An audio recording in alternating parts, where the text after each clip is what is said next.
Welcome to a very special emergency edition of our free agency recap wee woo DJ Reader edition. My name is Jeremy Reisman. I'm the producer over at Pride of Detroit. You can find me at Detroit Online. With me to break down this monumental news in so many meanings of that word is the senior editor of Pride of Detroit at Ryan_POD on Twitter, Ryan Matthews. Ryan, how are we doing on this wonderful Thursday night? A lot better that DJ Reader's a Detroit Lion. I can tell you that much. Yes, certainly. Let's just jump right into it, man. We kind of knew this was very much on the table when we learned last night that DJ Reader was on a plane on his way to Detroit, most likely to check some medicals. Turns out that was probably all that was on the on the docket.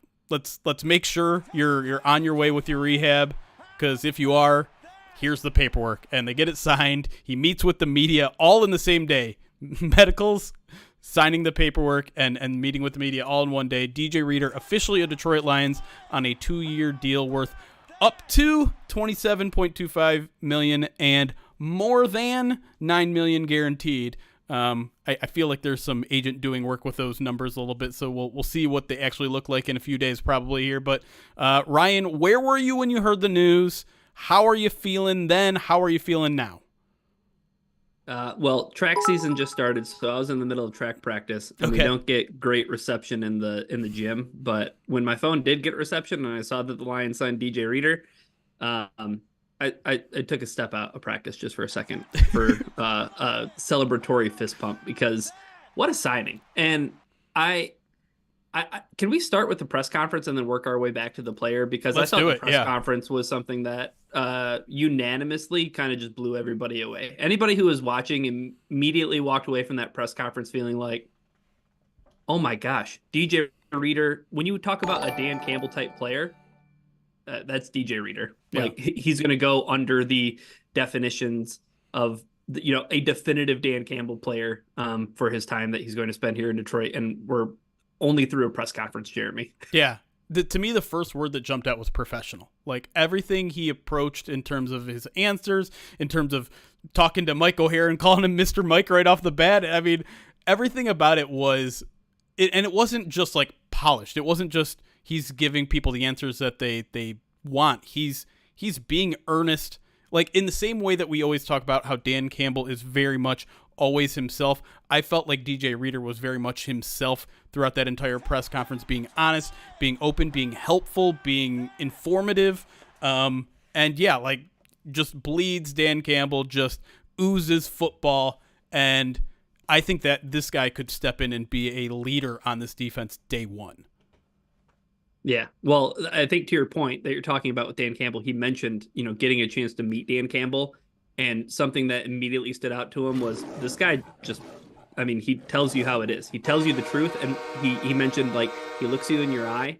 So he knows that, right. You know that he's telling you the truth. And he even mentioned, like, it kind of gave me chills, like, talking to him, because you know that this guy's all about his players. And that was something that really stood out, was that, he heard about Dan Campbell from players around the league and things like that who, played with him, he said, and then also, like, played for him. But, that interaction that they had today probably helped kind of seal the deal, because he did mention in his press conference too, like, he wanted to come check it out. He wanted to come see what it was all about. And he said that as soon as he got into the building, he knew that this was the place for him. Yeah, he felt the energy. And I mean, we felt the energy in the room when he stepped into it, man. It was something. And what was interesting is I feel like he walked into that press conference already knowing the roster, because we talked about Aiden Hutchinson, and he gave a very open, honest answer about Aiden Hutchinson, where he's like, yeah, dude, like he's this ferocious guy that doesn't give up on his play. He tends to be like, he runs a little hot sometimes, like a hot hand in basketball. And it's just like,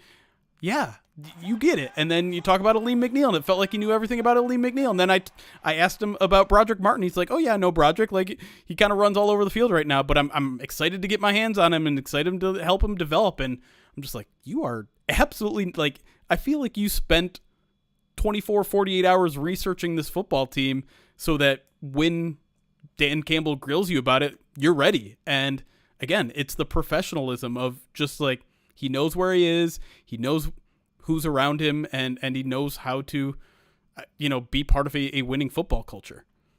Yeah, absolutely. And talking about Aleem McNeil specifically, right? He mentions like, a little bit in jest, but also like he staked the, claim, and he planted the flag of like Carolina has the best players, football players in Right. in the in the nation. So like, he's clearly familiar with his game. He says he watches them, and I think the thing that was coolest to hear DJ Reader quote unquote talk shop was talking about like getting into practice with Aleem. He's interested to find out like what he likes playing about defensive tackle, Yeah.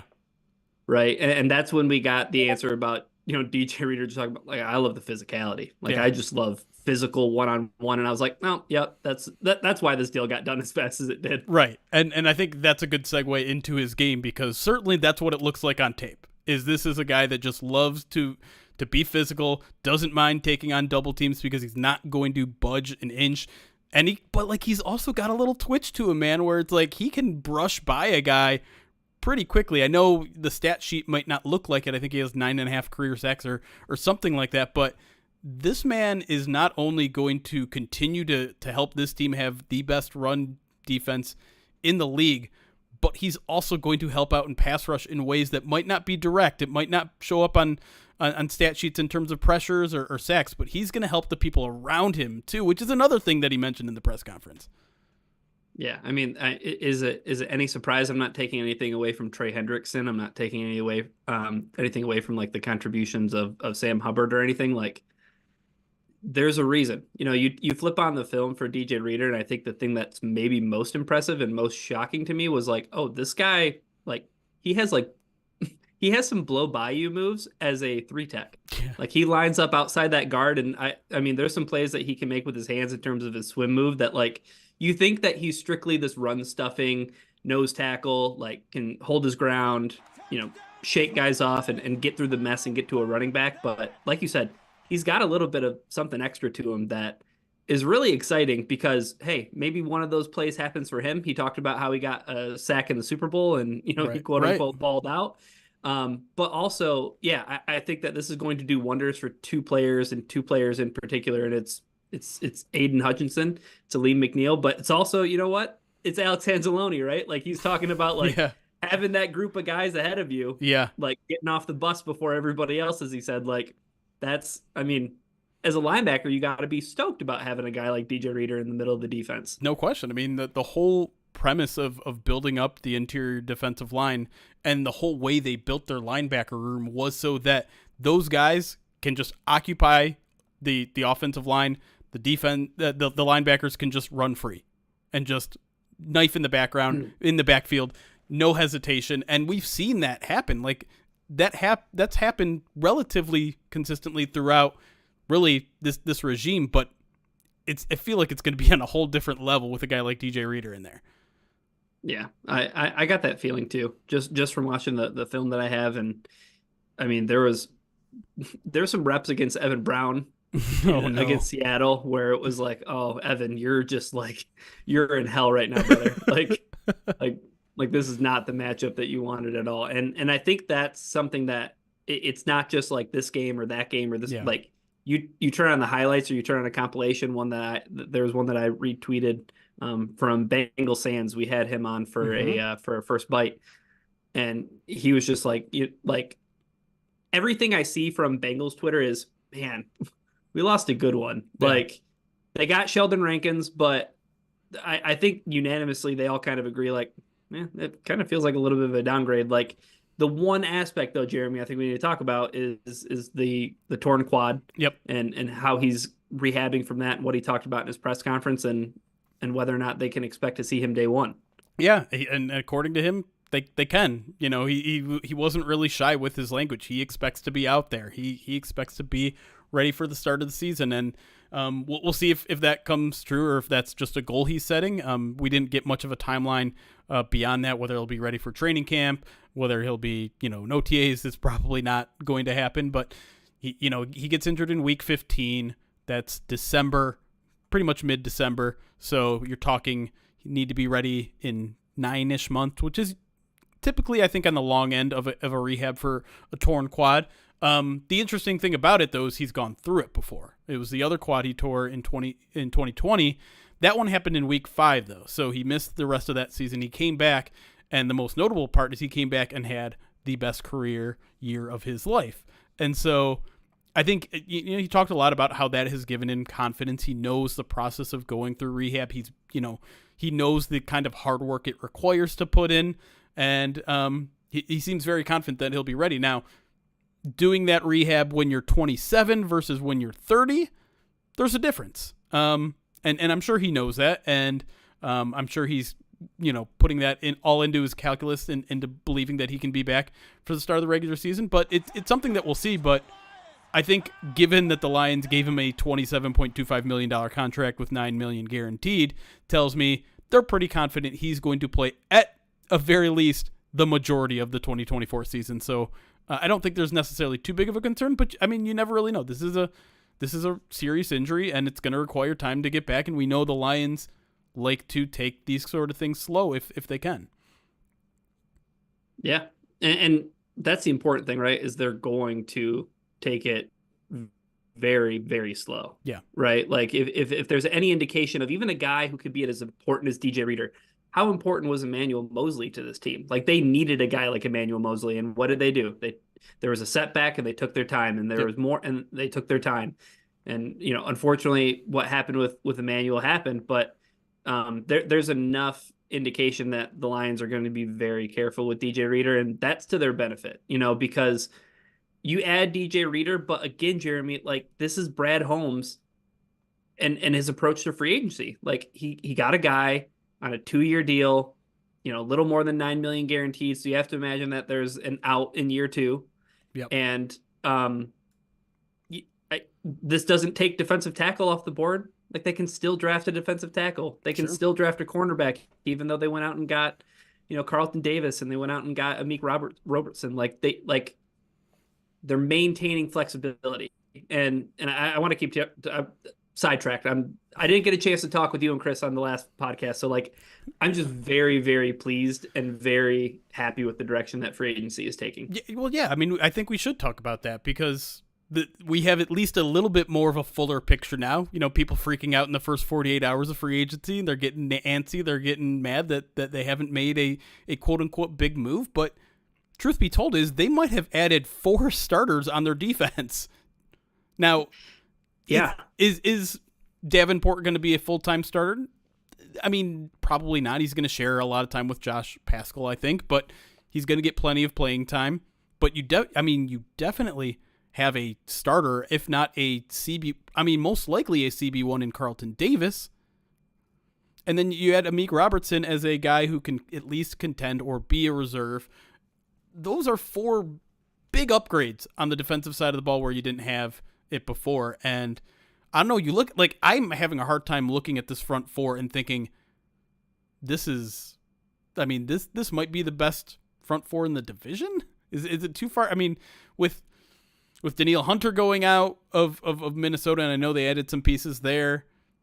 Green Bay's generally had a pretty good defensive line. Chicago has some pieces there, but I'm just looking at Aiden Hutchinson, Aleem McNeil, DJ Reader, and a mixture of Josh Paschal and Marcus Davenport, and I'm thinking that's a pretty darn good rotation right there. And even Kaminsky, right? Sure.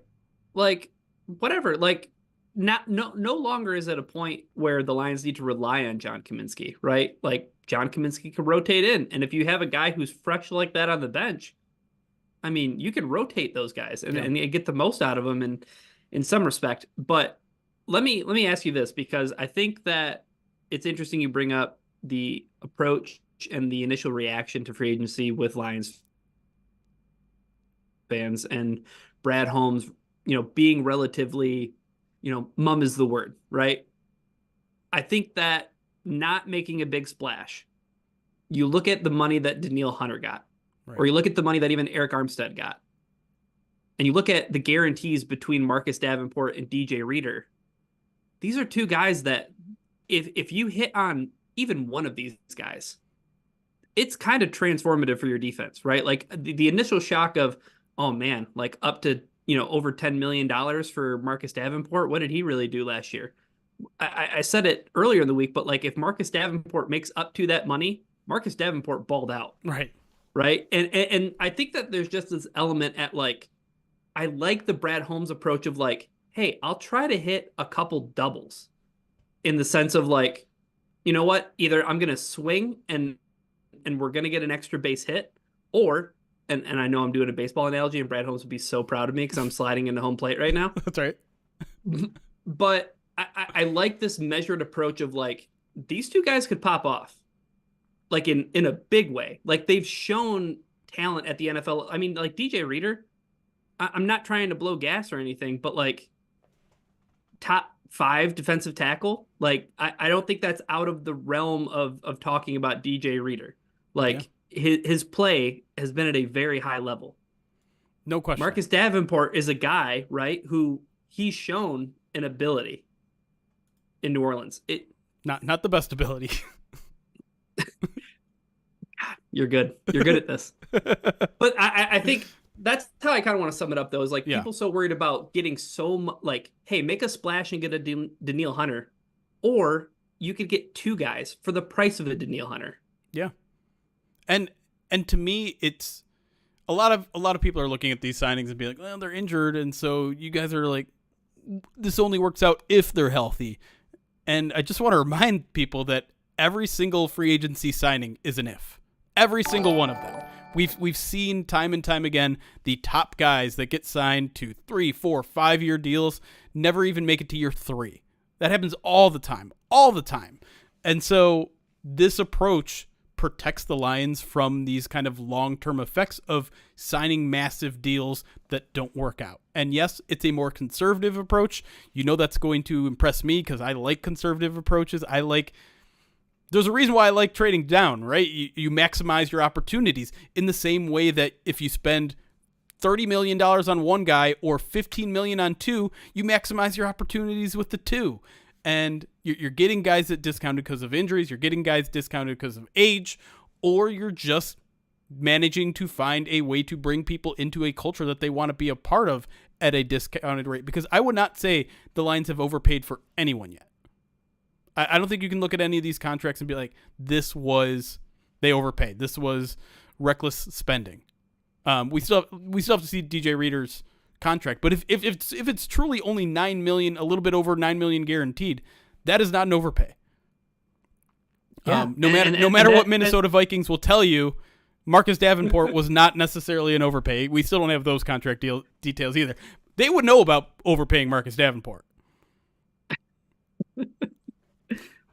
Yeah, I mean, I have to leave that alone. I feel like I have to leave that alone. Like, I think the weirdest thing I saw on Twitter today was Aaron Jones doing the skull chant at his press conference. And I hope that put Green Bay Packers fans in hell. That makes me uncomfortable. I had to watch it a couple times because I was like, this feels like a world that never exists. Like, but I really want to drive home that point, because if DJ Reader is a little over 9 and Marcus Davenport is 6.5. Right. Like, you're looking at $15.5 million guaranteed for those 2 guys versus what you would have had to shell out for somebody else. Right. And I think that's such a great point you bring up, Jeremy, about, the conservative approach in free agency. We were anticipating this, right? We were anticipating the Lions going out and getting players so that they weren't going to be shorthanded going into the draft. Yes. It's so clearly the Brad Holmes blueprint, and it's shown to work. Yeah. And you look at a team like the Tennessee Titans. You don't want to be the Tennessee Titans. You don't want to be spending for a team that looks really good on paper if you get in a time machine and go back to 2020. It's so great being a Lions fan, man. Just bask in the glory of that sentence and not being ironic when you say it. At least we're not watching the Red Wings right now. That's what I'm saying. Okay. You didn't have to do that. But overall, I would say there's actually still a significant amount of work to do, right? There's still very little depth at safety. There's still really very little depth at defensive tackle beyond DJ Reader and Ali McNeil. There's a hole at left guard. There's a hole at left guard. Wide receiver. What's going to happen with Josh Reynolds? There's still a lot of questions to be answered here.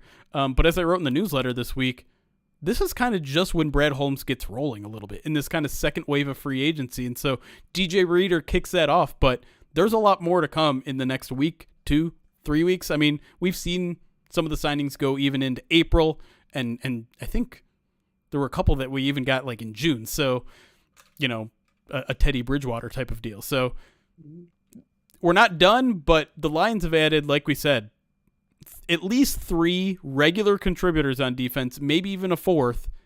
That's a pretty big deal for a defense that was actually trending relatively in the right direction last year. They've already got a couple,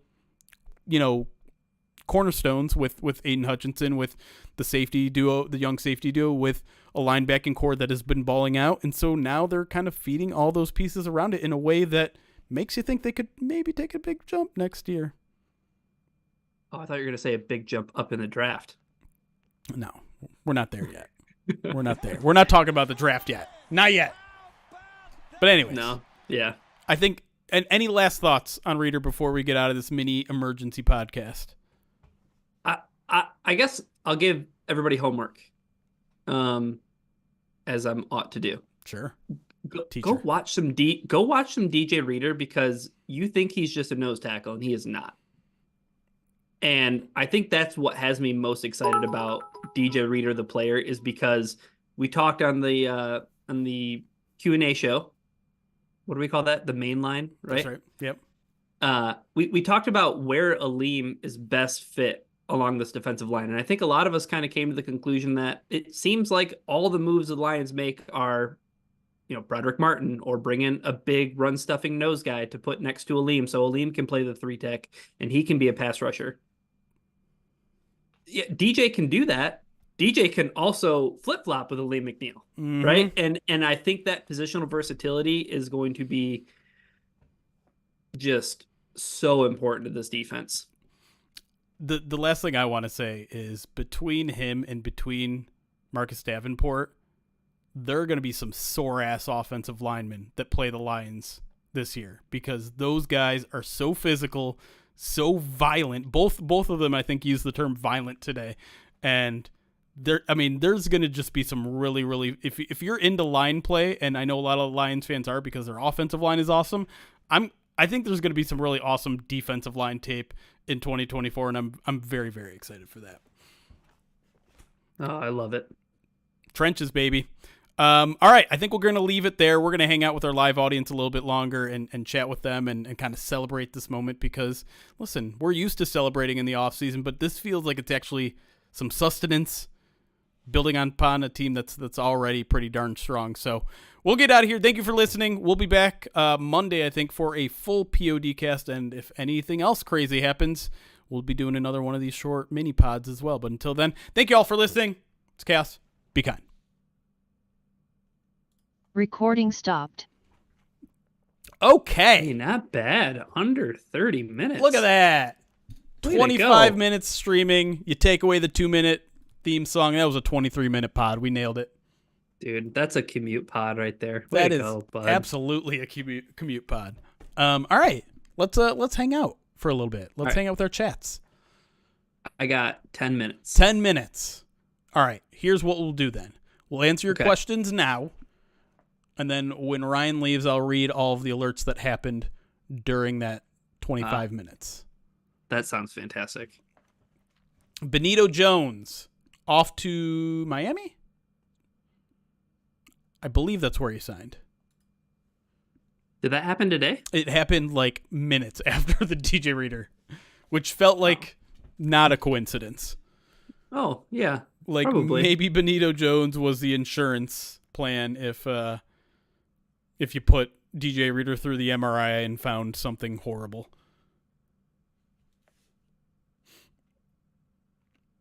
Yes, Miami. Okay. Oh, no, go ahead. Sorry. No, I was chatting with chat.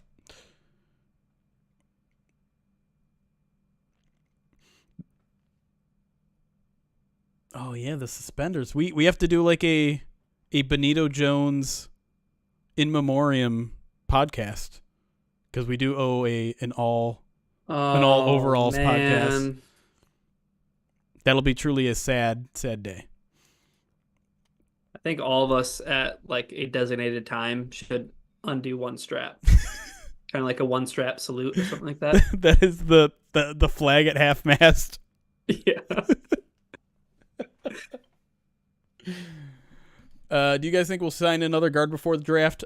I personally do, for the same reason I've said over and over again, which is I don't think the Lions want to go in having to have to draft a guard.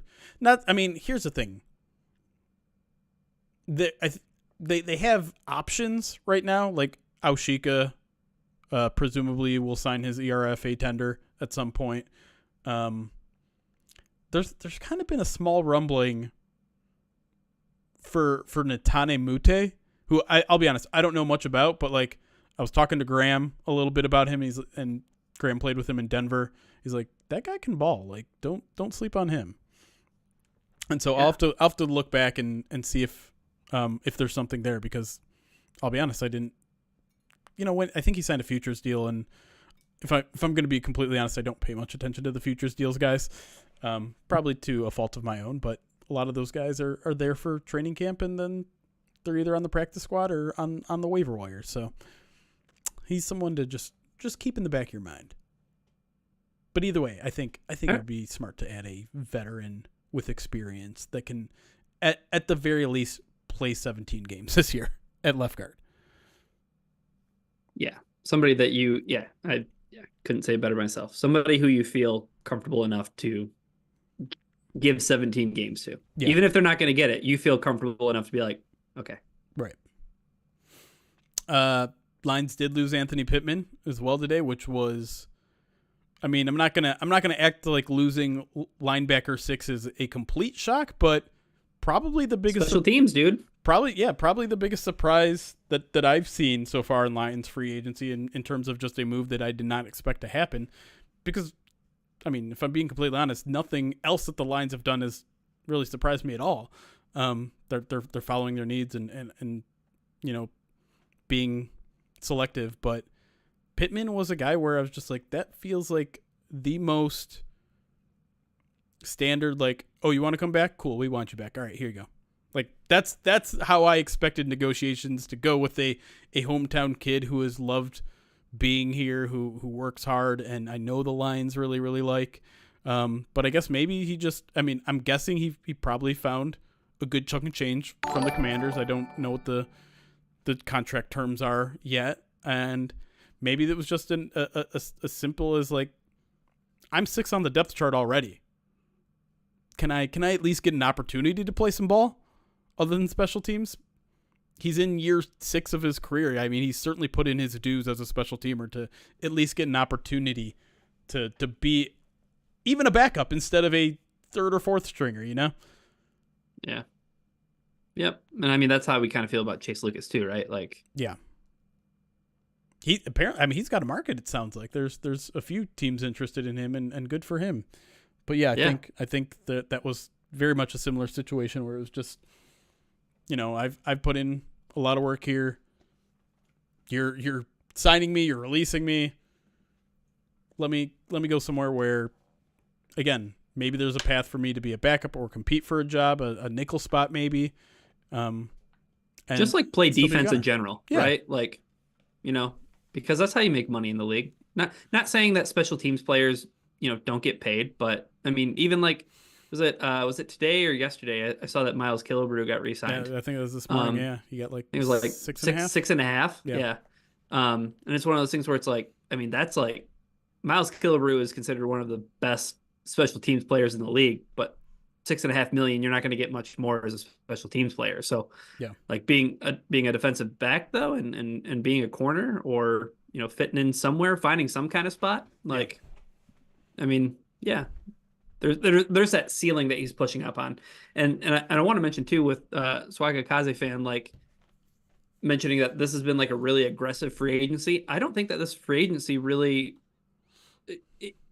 it doesn't strike me as being very different than last year's was. And last year was by far his most aggressive free agency, right? Because of the Cam Sutton deal, but more so because of just the overhaul of a position group, right? It was cornerback, right? Like it was hit hard, it was hit heavy, it was hit often. It was, Cam, it was Emmanuel, it was CJ Gardner-Johnson. Like, yeah, like they went after it. They identified that as a place they needed to get better. They were still kind of stuck in that point, and that's what they've done to, in this free agency so far is basically go get all those guys back. Keep taking swings at the bat there. Yeah. More baseball analogies. Love baseball analogies for football. But yeah, and it didn't work out last year. Part of that was bad luck due to injury. Part of it was Cam Sutton not quite living up to par. But again, it wasn't a huge swing at the bat, right? It wasn't going for the biggest, the best, the most expensive. And so the Lions aren't in a horrible spot with Cam Sutton's deal, and who knows? Maybe he turns it around this year, and if not, you let him go next year, and you're not in a rough spot in terms of your salary cap. You're not in a rough spot in terms of just having to carry a guy that's not good on your roster necessarily. Like, I don't know if in fact, I'd almost be willing to bet Brad Holmes will never give an external free agent a 4-year deal. Yeah, I mean, I'm trying to imagine what kind of player that would be. I don't think it's ever going to happen. And he's only given out one 3-year deal, I think. No, he gave out 2 because Montgomery. Romeo. I think. Romeo doesn't count. Internal. That's true. I think Montgomery and Sutton are the only 2 3 years. Yeah, it sounds right. Selective. Very selective. A couple of people asking about uniforms. Nothing new. But owners' meetings are in 2 weeks. Less than 2 weeks. And that is always a very, very common topic during the owners' meetings. So we usually get to talk to Rod Wood. We usually get to talk to Dan Campbell, Brad Holmes, and maybe we didn't last year or 2 years ago. We didn't get to talk to Sheila, but we might get to talk to Sheila as well. So hopefully we'll know some more by then. Maybe they announce something before then. I don't know. I mean, we didn't even talk about the extension. Oh yeah. I don't know what to like. There's not really much to discuss. It's awesome. Like, it's cool. That's it though. Like, it's awesome and it's cool. Like, and I know, like, you did the whole wet blanket thing earlier. But you know deep down it doesn't feel the same. Oh, it's not the same, and that's not what I was trying to do with that tweet. And in case you don't know, we're talking about Dan Campbell and Brad Holmes getting extensions, and my tweet was, "Hey, I wonder when the last time this happened was." Turns out Bob Quinn got a 4-year extension in 2018 and was fired 2 years later. Oh, it turns out Jim Caldwell got an extension in 2017 in sometime in the summer. Got fired at the end of the year. And I was just like, wow. Yeah. Because when I did that research, I was I'm like, when's the last GM that got extended? I mean, maybe Mayhew, but it might have been like way back before then. And I look and it's like, oh no, it happened to the last general manager. I did not expect that answer. And with head coach, I didn't either. At head coach, I'm like, who has been a head coach for like more than 5 years? It might, like, Wayne Fonts. Like, that might be the last time the Lions gave her coach an extension. It's like, nope. It was Jim Caldwell. It was Jim Caldwell months before they fired him. Like, that was surprising to me. So I wanted to share that. And I realized that it was going to come off really bad because it was going to sound like I was comparing the two, which is why I had the little, I'm not trying to be a wet blanket here. I just thought this was interesting. Yeah.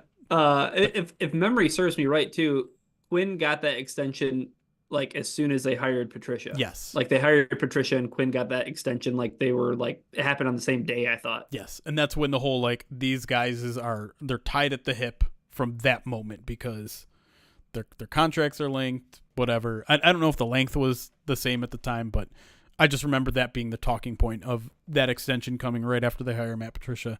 They're linked now. And so if one fails, the other one fails. And that's what happened. That's what happened. Oh man.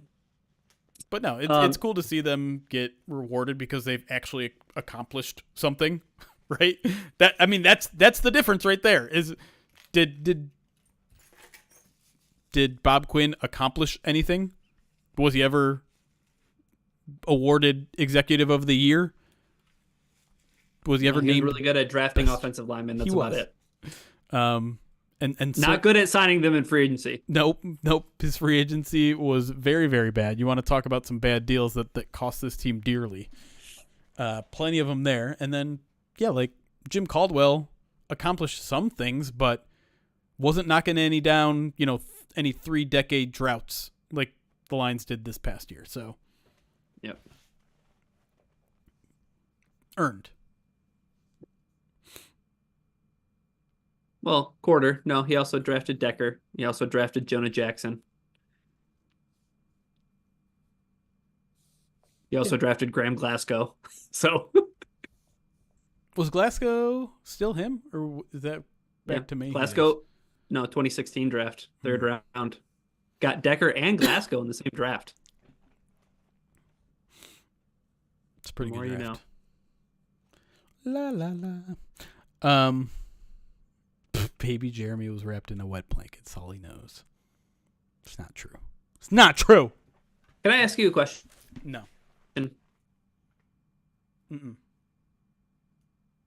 Mini game show real quick. All right. Is it Lions fan hyperbole, or is there some truth to it? Ooh, I like this game.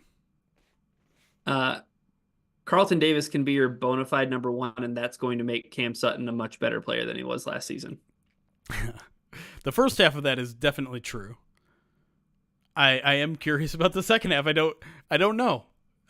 Theoretically, it makes sense that you put him on number 2 guys instead of number 1 guys, and he should be better.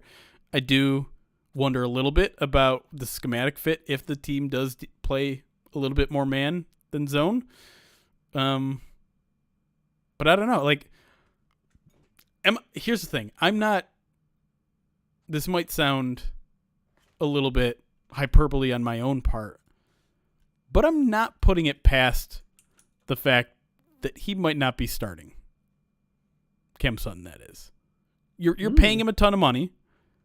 Yeah, but that doesn't mean that you're going to start for this football team. Exactly. And so,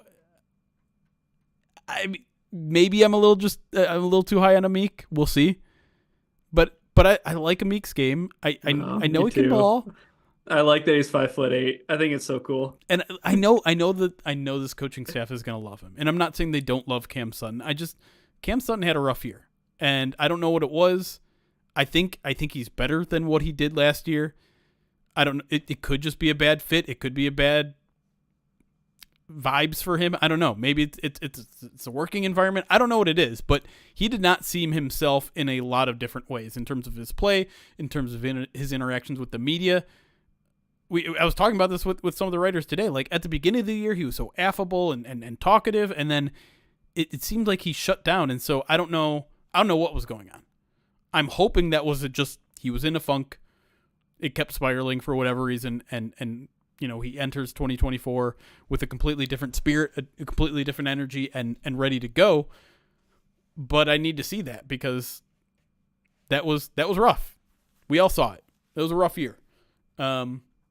And so we know Amik is going to be coming here with that excited energy, and I'm sure they told him like he's going to have an opportunity to compete for a job. I'm sure he told everybody that they signed that they have an opportunity to compete for a job. We know this coaching staff will give people an opportunity to fight for a job, and that's exactly what Amik did in L.A. or LV, whatever, Vegas. He fought his way from being a 4th-round pick that was not playing at all through the first 2 years, just being a special teamer, and fought his way onto the roster. And so I think I'm going to give him an opportunity. I'm going to put odds, not high odds necessarily or low odds, whatever you want to say. I'm not saying he's going to be the starter, but he's certainly going to have a chance. Yeah, absolutely. I think one of the quotes that stuck out to me from Eric's piece that he wrote on Robertson was the quote from Antonio Pierce talking about how, he has a little bit of that like small man syndrome to his game, but it's not like he uses it as like a chip on his shoulder. Right. It's not anything that, is like a detriment to him. But I don't know, like that was maybe the first thing that stuck out to me is because I remembered his name from mock draft machines of yesteryear, but like was like, oh, yeah, that corner is now being coached by Aaron Glenn. Right. Like, okay. It's Like perfect. you want to talk about a guy who is way undersized in the NFL and had quite the career. I know some people are mentioning Cam Sutton maybe as like a move to like safety or kind of this like Swiss Army knife kind of guy, like Yeah. moving around. Nickel. Um, yeah, I mean I could see the nickel stuff, like if they want to get creative and move Brian around, but Yeah. I really don't see them using Cam as a guy like they do Kirby or Right. like they do Iffy sometimes. Like he's not like a deep safety kind of guy. Right.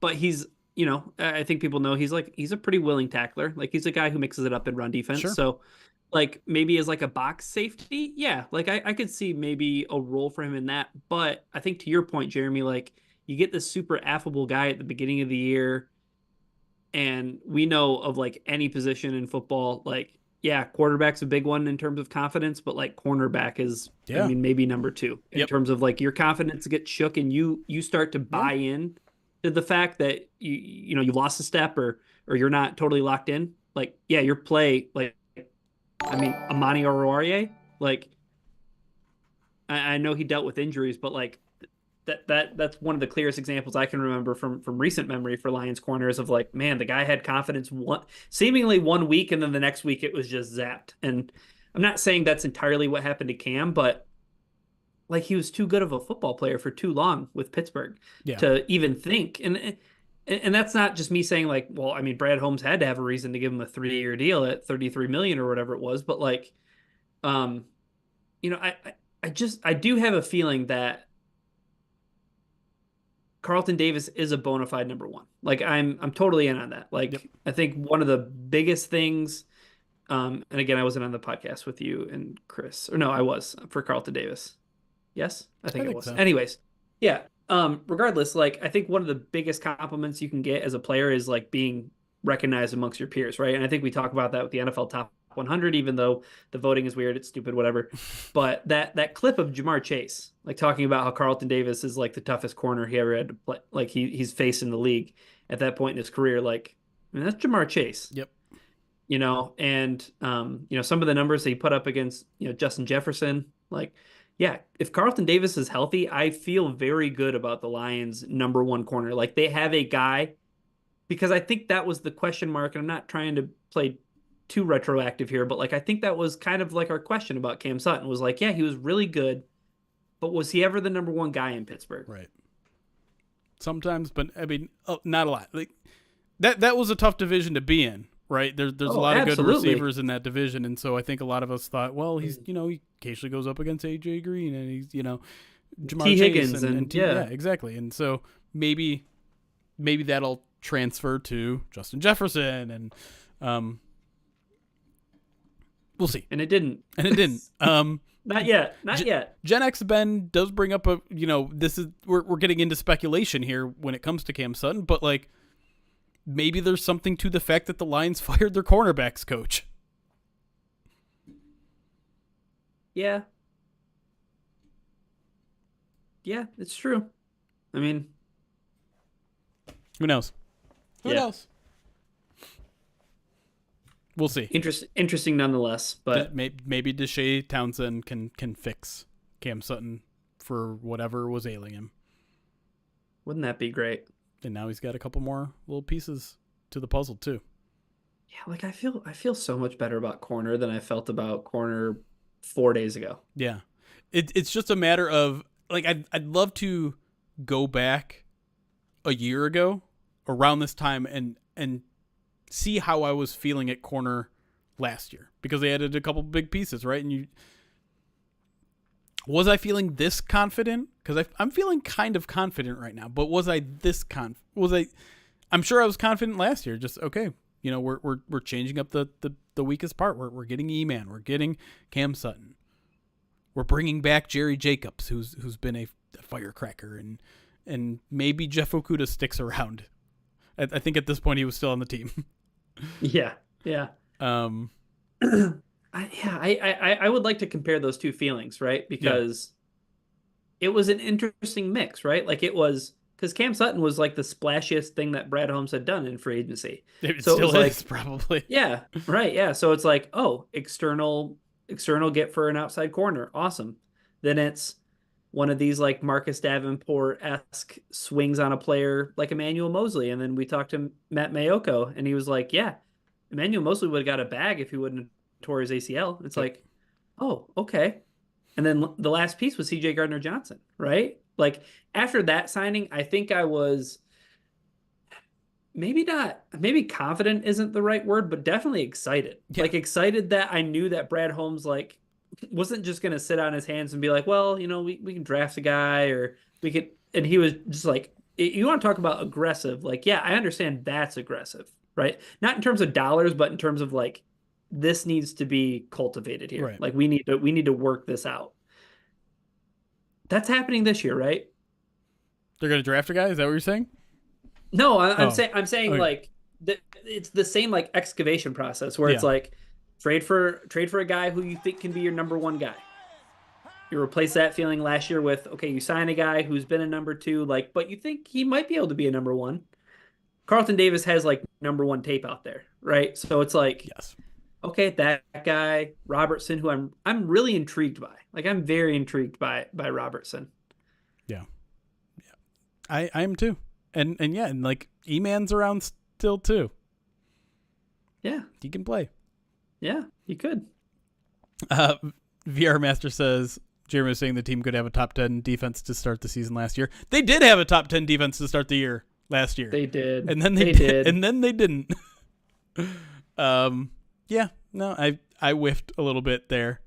I think where I whiffed most was I had a lot more confidence in the defensive line.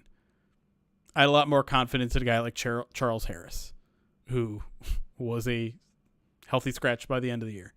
I even remember, and this is probably one of my worst takes, I remember mocking mock drafters who were like, this team really needs an edge. I'm like, this team has like 6 edge players. What are you talking about?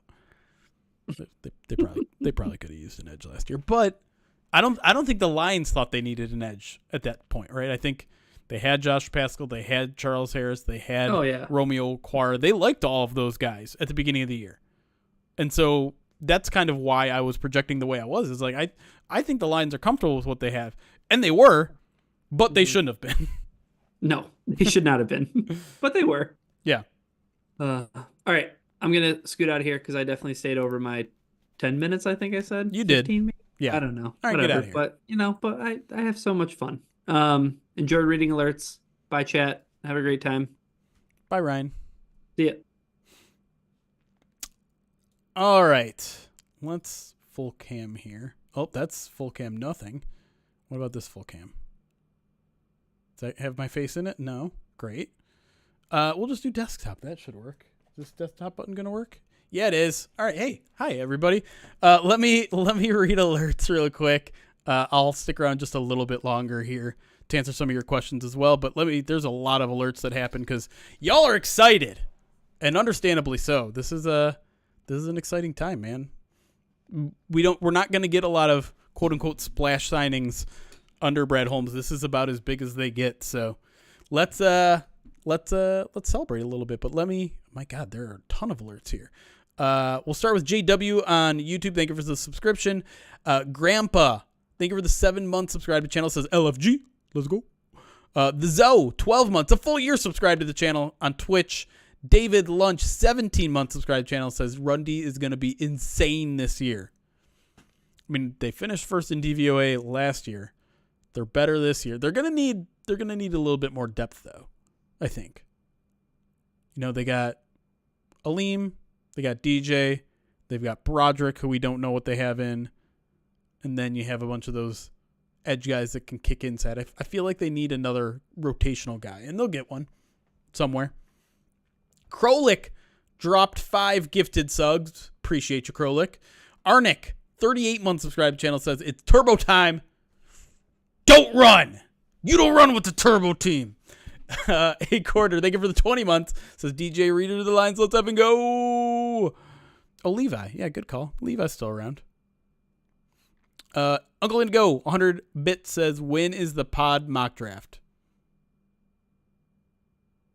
How dare you? Or do you mean the community mock? I probably got to get that arranged pretty soon here. I don't know if that's what you're talking about or if you're talking about just doing mock drafts on the site. Not my thing. Guy Utah, 28 months subscribed to the channel, says, can't wait to hear your takes on Reader. So stoked. I hope you enjoyed them. Now that I'm reading your alert now. Boogs World, thank you for the sub over on YouTube. Captain James Kirk, 50 bits, says Hutch, Aleem, Reader, Pascal, Comiskey, Davenport, and Betts. Oh, we're throwing Matthew Betts into that, huh? Loving where this team is going on the D-line. Ice Cecil, 33 months subscribed to the channel. Kula, 5 gifted subs. Thank you, Kula. Appreciate you. Captain James Kirk, another 50 bit, says Armstead at 3 years for $51 million. Reader at 2 years for $27 million. What a steal. Is that what I didn't get? I didn't even see where Eric Armstead went. Like, as soon as the DJ Reader news broke, like, that's all the rest of the world got boxed out for the next 3 hours. So where did Armstead go? I didn't even see it. RGA, thank you for the 15 bits. Says sounds like an older Aleem. I love this guy already. Jaguars. Is that what he got? He got 3 for 51. That's great. Who else got a 3 for 51? Those terms sound familiar. That's $27 million a year. Who got that deal? Someone else got it. Like those exact same terms. Jonah? Was it Jonah? It was Jonah. That's okay. That makes sense. Did I just say 17 million, not 27? There you go. Got it. Okay. 21 Kizzle, thank you for the 4 months. Subscribe to the channel using that Twitch Prime. Appreciate you. Dylan Hubert, thank you for the 25 months. Subscribe to the channel. Says Aleem and Reader are going to provide some seriously cool mic'd up moments. That's a really good call. Not quite as good as Christian Wilkins. That was kind of why I wanted Christian Wilkins a little bit more than some of the other guys in free agency. Also because the dude can ball. But if you haven't seen any Christian Wilkins mic'd up segment, I suggest as soon as this is over, YouTube Christian Wilkins mic'd up. They're amazing.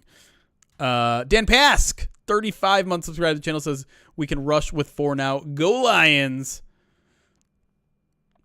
Man, that sentence has me feeling all sorts of things. 4-man rush that works. Oh, whew. Good boy. No, this is the other quad. I don't know which one was first, which one was second, but one was left quad, one was right quad. Joshua Mercer, 5 bits, says number 1 run defense turns into the number 1 run defense. That's right.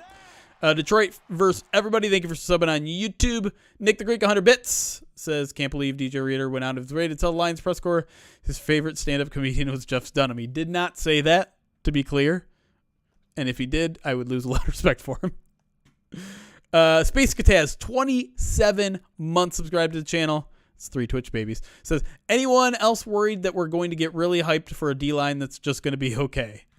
I can understand why you would feel that way. That we just got done talking about how I kind of did that last year. And listen, any one of those guys gets injured, the lines are suddenly a lot more pedestrian, right? And that's where they are in a lot of spots. It's where they are on offensive tackle. It's where they are on guard. It's where they're at quarterback. Safety, they're certainly like that right now. And that's the ultimate equalizer in the NFL. It's why you have to have a healthy season to have a true playoff run or just incredible depth. And the Lions don't have incredible depth everywhere right now. They have incredible depth at certain spots. I would say they're incredibly deep at linebacker right now. I would say they're pretty deep at corner right now, surprisingly so. But there's a lot of more work to do, and that's why I don't know what I haven't checked what their roster is at right now, but it's probably something like mid-60s, 70s. You get to add another 20 players and build out that depth, which they will do. Captain James Kirk, 100 bits, says, I think he was on a Jeff roll. First, Jeff Daniels was his favorite actor. Then Jeff Dunham was his favorite comedian. Jeff Gordon is his favorite NASCAR driver. Finally, Jeff Dahmer is his favorite serial killer. Strange stuff. Are you talking about me or are you talking about DJ? None of that happened. What's happening? Nick Dykeman, thank you for the sub. Brian McCann, thank you for the sub on YouTube. Big DMG, 13 months subscribed to us on Twitch. Uncle Indigo gifting a sub to good boy And McVeigh Rob, 19 months subscribed to the channel, says 3rd and long woes are over. Let's hope so. Let's freaking hope so. Because I'm done with that. I'm done with 3rd and 17 conversions from the defense, with the defense. Is Kabinda back to replace Pittman? Let me think about that. Maybe, but I feel like if Kabinda was back, they would have just given him a futures deal. So I think they're kind of moved on there. You need more layered math jokes. You appreciated that one? That pie joke. It is pie day for another 2 hours here. I hope you guys had some pizza or pie. Lions gave us pizza today. Lions gave us some Jets pizza today. That was very much appreciated. Shout out to the Lions PR department. Remains an elite PR department. When's Math Bomb coming on? Yeah, we kind of abandoned plans with we were going to have him, try to bring him on for the post-combine kind of recap podcast, but I never even reached out to him. I just got too far behind in everything. Everything has just been so condensed, missing a full month of the offseason, that I just feel like I'm still catching up in a lot of ways. So I don't know. I do want to also do some First Bite podcasts with like a Bengals writer about DJ Ryder, a Raiders writer about Amik and all that sort of stuff. The problem is I'm going to be in Florida for 10 days starting tomorrow. And so it's hard for me to run streams on a laptop. And so it's going to be very hard for me to get that going. I'll still try to do it, but we'll see. All that might get pushed later as well, is what I'm trying to say. I've got a bold-ass prediction for you. Detroit leads the league in 3 and outs, says Old Wolf. Listen, the Lions put themselves in a good position to be that team last year, right? They were really good run defense, which means you're getting into a lot of third downs. They were just not a very good third down defense. Yes, the plan is to go to the owners' meetings. I'm going down there early to hang out with some family. It's my niece's spring break, so it's been a little bit of a tradition to go down there and hang out and do a little vacation. And then part of my family lives in Orlando. The owners' meetings are in Orlando this year, so it just worked out that I stay in a couple extra days in Florida and go there. I've applied for credentials. I have not been accepted for credentials, but I hear they kind of wait until the last minute to accept credentials. And I've been to the owners' meetings before, so I don't believe that that should be any problem. And Joseph Holden, you lie. I am looking at YouTube comments as well. I answered Damian Smith's question just a few minutes ago.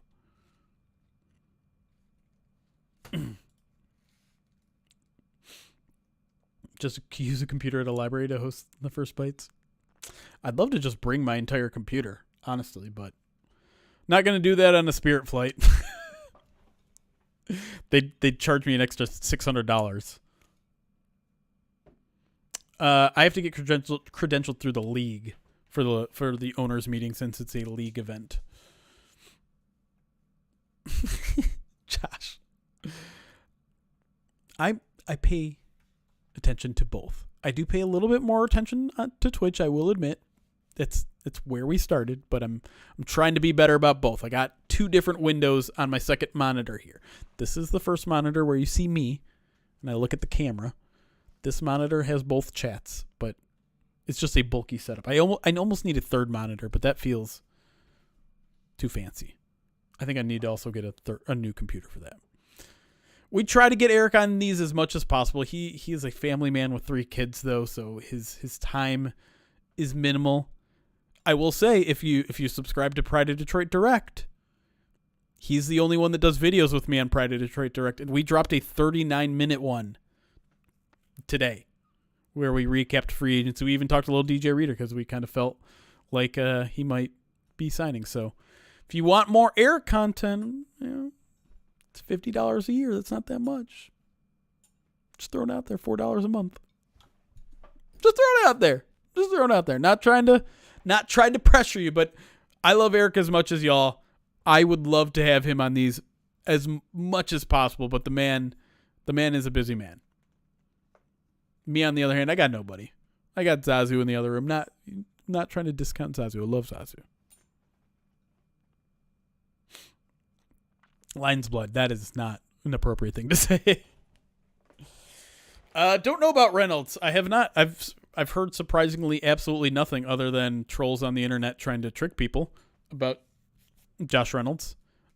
I would imagine the delay is him testing the market, seeing what else is out there, in very much in the way that we've seen a couple players do. And some of those players end up coming back, like John Kaminsky is a guy who tested his market and just wanted to come back. DJ Chark is another guy who tested the market and did not end up coming back. So I think that's what's going on at this point. He's probably just seeing what's out there. Wide receiver market has been relatively slow, so we'll see. Zazu's going to be okay. I'm going to drop him off at my cousin's, who has a dog that he enjoys playing with. So he'll be okay. Don't you worry about. I don't know about Peoples-Jones either. Part of me thought, because the Lions invested draft capital in him, that they saw that as maybe more than a 1-year commitment or half-year commitment. But and maybe that extra commitment would get him a little bit more in tune with Jared Goff. But again, we're kind of at a weird point in the offseason where you'd think a lot of their re-signings would already be done. Then again, Khalil Dorsey re-signed today in the middle of the crazy day that was today. So maybe there's a couple more re-signings around the corner. I think there will be another re-signing or another. But we'll see. I'd like Diggs. The Lions are going to sign another safety. They have to. Diggs makes a lot of sense. A couple of those former Rams safeties, whether it's John Johnson or... Did Jordan Fuller sign somewhere? I know there was rumors that he was either linked to a team or visiting another team. I don't know if he ended up getting signed, but Jordan Fuller is another guy that would make sense. Has some of those Brad Holmes ties.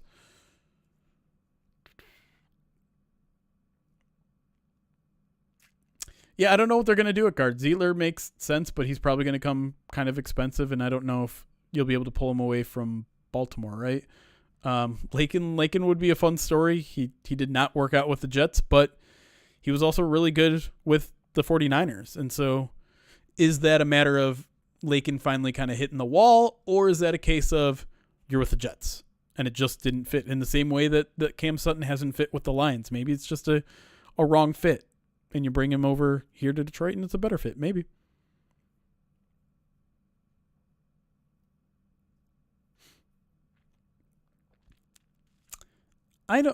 To me, Evan Brown doesn't seem like that much of an you guys aren't going to like me saying that, but I don't know if he's that much of an upgrade over Oshika at guard. I like Evan Brown more as a center than I do at guard.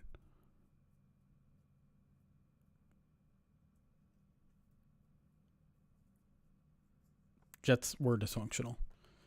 That whole offensive line wasn't working together. And so maybe you put Lakin in between, Decker and Ragnow, and you probably feel a lot better about how he's going to perform.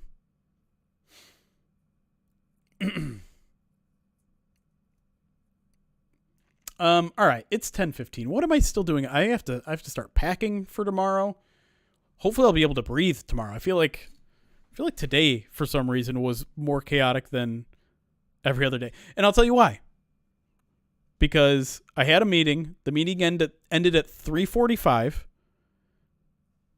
I knew Jalen Reeves-Maben was going to talk at 4:30. And I had to get to Allen Park.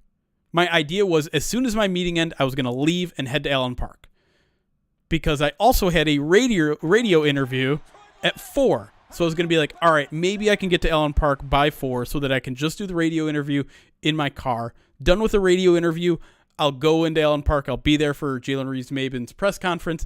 And, of course, the meeting ends. I get into my car, and I barely get out of my driveway when the DJ Reader news hits. And so I drive to a gas station. I pull my laptop out of my work bag.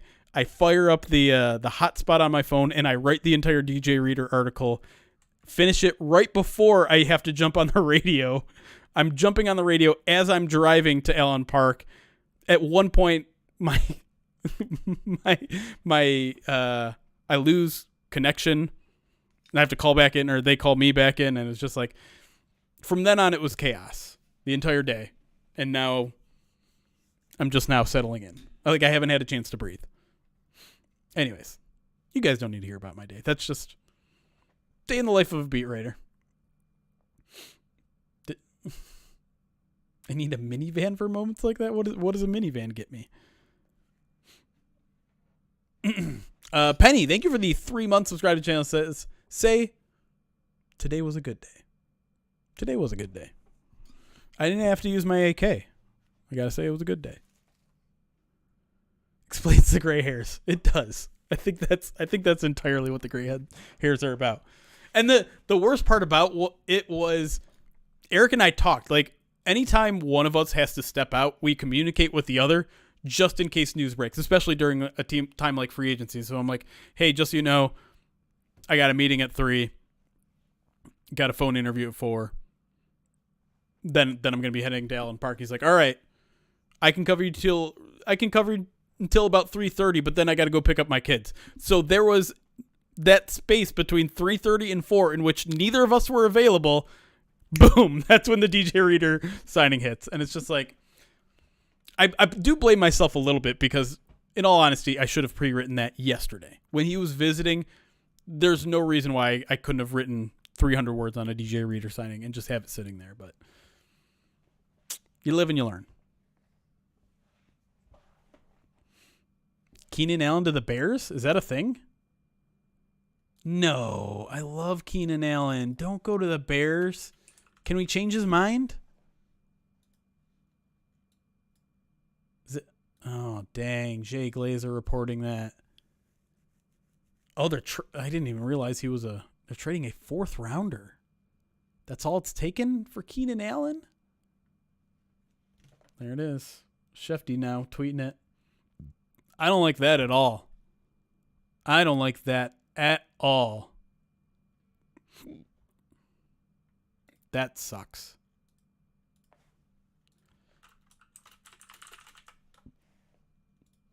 It's a good thing they're not going to have a quarterback throwing to him.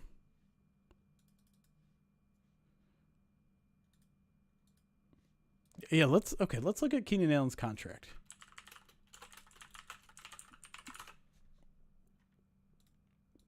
We'll bring it up together here. He has a monster salary. I wonder if the Chargers are going to eat some of that. Because, I mean, the Chargers, they're trying to create some cap space, obviously. How much dead cap do they got? So they're saving all of this money and when's the roster bonus due? 4 days. So they're getting 23 million off the cap. But I don't know if the Bears, the Bears do have some room, right? They've had a lot of room. I wonder if the Chargers are going to eat any of that, but that is a big unloading of cap space right there for them, and they've needed to. Yeah, they're definitely not going to eat all the salary. There's no chance.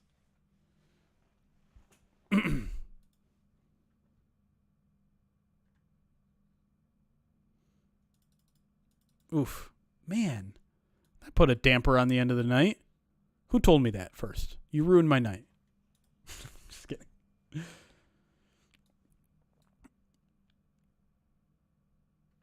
It'll be interesting to see what the I've been saying that if they draft Caleb Williams, they're not putting him in a great position with the weapons that they have. That is a good way to help. Their offensive line still needs some work, but they even God, who's the tackle that they drafted last year? That I keep forgetting his name. He was a lot of people's favorite tackle in the class. Their offensive line is getting there. It's not quite there yet, but I don't know if there's it was Eric's favorite OT. I keep forgetting his name. Darnell Wright. That's it. I'm not sure if there's going to be a Saturday call-in show, a quarter. I'm going to say probably not, but we'll see. Anyways, I think it's about time to get out of here. Yeah, YouTube's all over. I think that's YouTube. Part of the reason why I pay a little bit less attention to you guys is that Twitch is like 15 to 20 seconds ahead of you. And so, Darnell's not mid. That's wrong. Plus, he's only in year 1. We've only seen 1 year of him. All right, I think I'm going to send you guys over to Bridget, our good friend, sports personality, lover, former cheerleader, great Twitch streamer as well. I'm not sure what she's streaming about now. She usually streams during a sports event. But I'm going to send the people on Twitch that way. YouTube, I can't do that, unfortunately, to you guys. So if you want to go check out Bridget Case's Twitch channel, jump over to our Twitch right now. Everyone who is there is going to get automatically sent over there. YouTube, I'm sure we'll have more original content just for you guys, not the Twitch. The Twitch people can't watch it on Twitch. You get it for free. Our good friends Miko and Morgan have plenty of awesome original content over there, and I can tell you for sure, like, I know Morgan has been grinding tape on these new players and is very excited about a lot of them. We've been talking a little bit about Meek. I know he's excited about the DJ Reader. So plenty of film breakdowns coming over there on YouTube. Twitch, if you're not over there on YouTube and subscribed over there, get over there right now. Do it. YouTube.com/@PrideDetroit. And YouTube, you're missing out on predictions. We're going to do a movie night over on Twitch before the month is over. I'm going to watch a scary movie. I hate horror films, but I have to do it because of our Movember campaign. That's going to happen in 2 weeks. And, yeah, that's what we got planned. But until next time, guys, go enjoy Bridget's stream over here on Twitch, YouTube. Be nice to each other. Be nice to other people on YouTube. Everyone just be nice. It's not that hard. You just don't have to, just don't be a dick. That's easy enough. All right, we'll see you guys later. Thanks for joining us. Happy DJ Reader Day. This is the awkward time in which I have to wait and make sure that the stream went